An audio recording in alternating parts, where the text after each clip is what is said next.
So back when I first decided to live in the Philippines, I had a lot of questions, such as what is it like to live in the Philippines? Will I enjoy life? And as Asia is massive, is the Philippines really the best option? These and similar questions might be ones you are also thinking about. But from the time that I moved to the Philippines to now, the country has changed a lot. So today I'm going to be revisiting these questions by looking at two of the most popular topics: the cost of living and dating in the Philippines.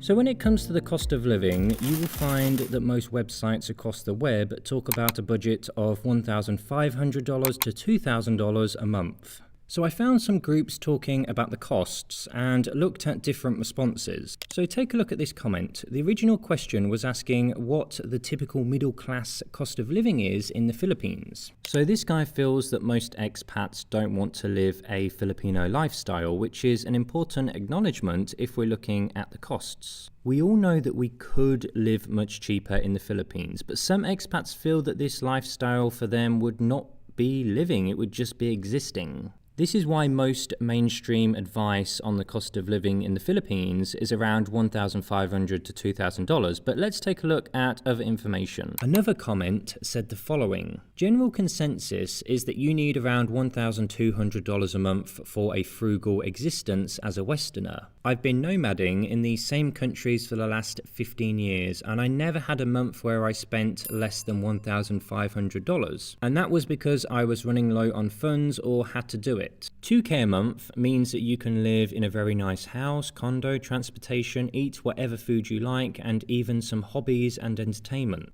This comment sums up the cost well, meaning that you could live less, but a higher budget gives you more freedom. But here's the thing, a lot of these living costs you will see are for the big cities. There are many expats, especially here on YouTube, that talk about living cheaply in the provinces, so I looked at this option too. So for some context, the OP was asking if it's possible to live on a very low budget of only $350. The highest voted comment said that this kind of budget is certainly possible, but you'll find that rural is quite more extreme in these countries. No air conditioning in blistering heat, and possibly no running water or plumbing. Bugs and lizards in the bedroom. Luckily, the lizards eat the bugs, so you'll learn to love them, and you'll see and hear rats throughout the night. So it really comes down to how you want to live. One area I looked at a lot when I wanted to live in Asia was the cost difference between Thailand and the Philippines. One commenter said, I have been living in Manila for 5 years and I've also lived in Bangkok for 2 years. Your observation is correct. Thailand offers better value for money and a better life overall. Now, it has to be said that one of the positives with Thailand is that apartments and utilities are much cheaper on average. You tend to get more for your money, and this is why some expats who wish to save and live cheaply tend to live in Thailand and neighbouring countries instead of the Philippines. There are also some sources that talk about how costs are rising in Asia. For the most part, people seem to agree that you will need around $1,000 as a minimum, and if you want to live really well, a better budget would be $2,000 a month.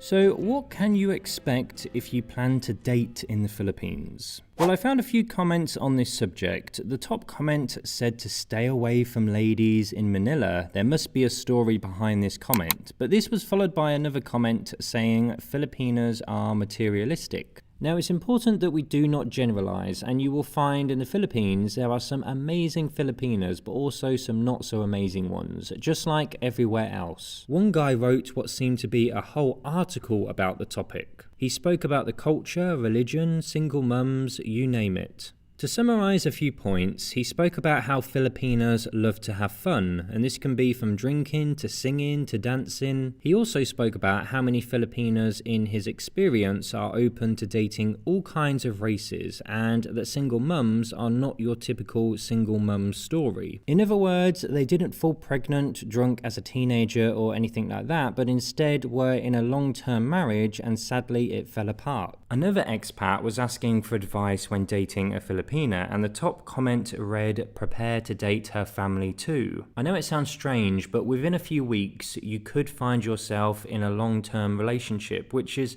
pretty crazy, but it does happen. If there's one thing I would say, it's just to take your time and really enjoy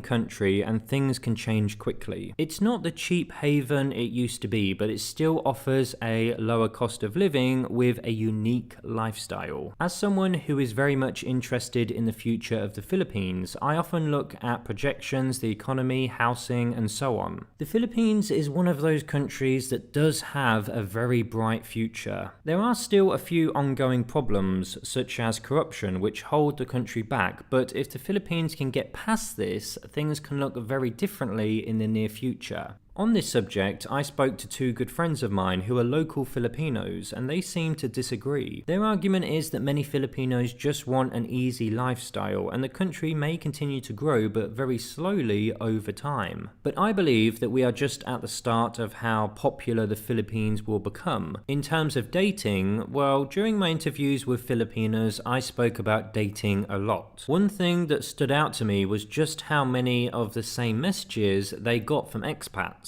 Dating apps and online dating is increasingly popular in the Philippines, but if you wish to be successful with a Filipina, whether that is for casual fun or something more serious, you need to change the game. Some guys rely on them being white or having money or sexual stereotypes in order to impress. Now, this is not to judge, as we all say things that we wish we didn't say, but the sheer amount of messages that I saw from expats to Filipinas that said some pretty crazy stuff was shocking, and it just doesn't work if you're looking for a high quality girl.